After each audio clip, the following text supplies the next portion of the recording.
Bienvenue dans la chaîne Habashou, la première chaîne spécialisée dans le diamant brut. En vous inscrivant dans la chaîne Habashou, vous allez apprendre à reconnaître le vrai diamant brut d'un faux. Et pour arriver à cela, on va apprendre ensemble les propriétés physiques et chimiques du diamant. On va voir la ténacité, la dureté, la densité, le clivage, la cassure, la morphologie ou forme cristalline du diamant brut, les couleurs du diamant brut, la couleur du trait ou le trait ou trace, la transparence, l'éclat, l'effervescence, la solubilité, la magnétisme, la radioactivité, la conductivité et la forme cristalline.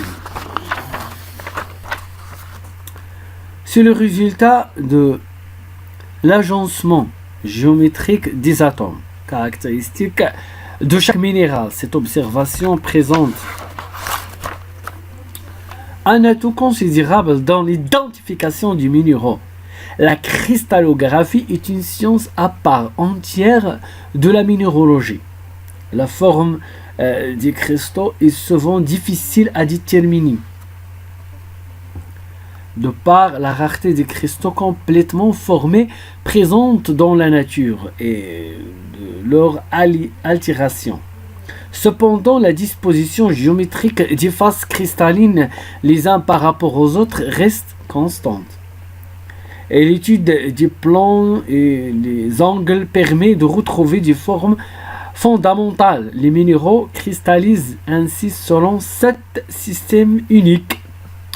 Et sans le système cubique, c'est celui des cristaux ayant la symétrie d'un cube. Elles sont bâties autour de 3 axes égaux, exemple galena-grenade. Le système quadratique, c'est celui des cristaux ayant la symétrie d'un prisme de section carrée. Elles sont généralement terminées par 2 pyramides symétriques, exemple zircon-rutile. Le système hexagonal au sud-est, c'est celui des cristaux ayant la symétrie d'un prisme hexagonal, exemple l'apatite ou zincite. Le système rhomboédrique ou trigonal, c'est celui des cristaux ayant la symétrie d'un rhomboèdre, exemple tourmaline ou calcite.